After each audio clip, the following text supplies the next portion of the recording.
assalomu alaykum do'stoni aziz. من دکتر شیرالی می باشم و یک توصیه های نغز رو به دقت شما تقدیم میکنم. دوستان عزیز، وقتی که ما در پیش خود مقصد گذرانیم باید کاری درست را کنیم. مثال یک طلبه صنفی 11 یک 18 ساله مردک یا که دختر فرق ندارد یک مقصد کرد. مقصدش چی؟ مثال دکتر شدن. مثال یک مردک نامش مثال سردار یا که نامش احمد جان دکتر میشدگی است. فقط کاری درست را کند این آدم دکتر شده میتواند. اگر به یونیورسیته داخل شده ناامید شود دکتر شده نمیتوانم گوید دکتر شده نمیتواند. سراسیمگی کند یعنی یک سال خوانده بعد از یونیورسیته برود دکتر شده نمیتواند. با گپ همه اعتبار دهد دکتر شده نمیتواند.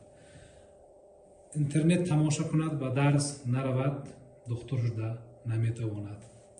با گپ همه خویش و تبارها اهمیت دهد یعنی عذاب کشیده است آدمی نمیخواد یک گپ را گوید اگر اهمیت دهد دکتر شده نمیتواند. تنبلی کند دکتر شده نمیتواند. نوباوری یعنی من دکتر شده نمیتوانم.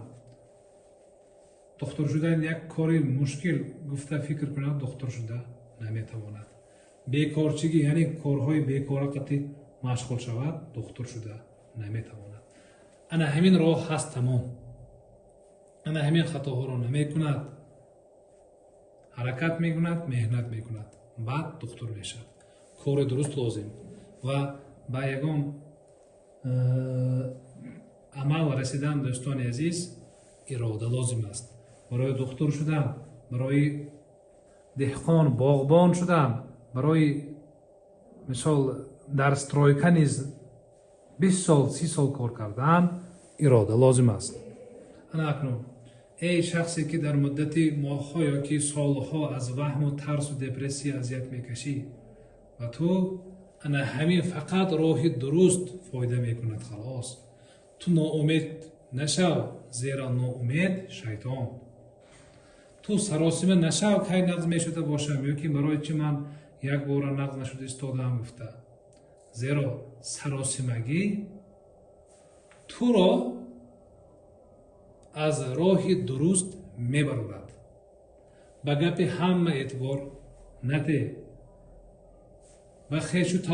با گپ های خیش و تبار اهمیت نده. با گپ همسایه اعتبار نده. فقط کاری راه درست است خلاص و فقط راه درست تو را به صحت شوی میرساند. تنبلی دشمن تو است. ناباوری دشمن تو است. بیکارچگی اینترنت بششتن کامنتاری ها را خواندن این دشمن تو است. یگان کس به جای تو حرکت نمی کند. خوانندگی های تو شناسای تو در بعضی وقتها رسخات تو را دادنشان ممکن لیکن به جای تو مهنت کرده نمی توانند. تو انا همین کار را انا همین گپ ها را با خود قبول کن ای بیمار. خطا کردن عیب نیست. خطاگی را تن نگرفتن عیب. تمام آدمی که همون پروفسور باشدم اکادمیک باشدم در وقتش خطا کردگی. برای با یک مثال درجه رسیدن نیست. در جریان این کار آدم خطا میکند. در بعضی حالتها خطا کردن این یک نمود دانشگری می شود. یعنی وقتی که آدم خطا کرده خطاش را فهمد برای خطا را اصلاح کردن کار میکند. دیدید خطا کرده بعد مهنت کرد فایده شد. من با این گپ سپیڅال خطا کنید باید شما خطا کنید میگفتگی نیستم. دوستان عزیز خطاگی را تن نگرفتن این عیب است. این گناه است. شما یک چیز را فکر کنید، دکتر یک تا است یا دو تا است، یعنی کم است، لیکن شما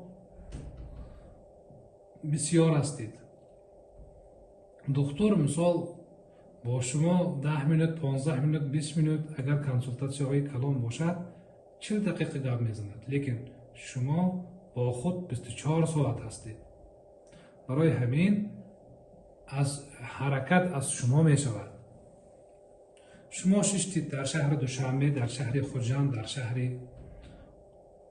باختر و کولاب و بدخشان و اصفهان.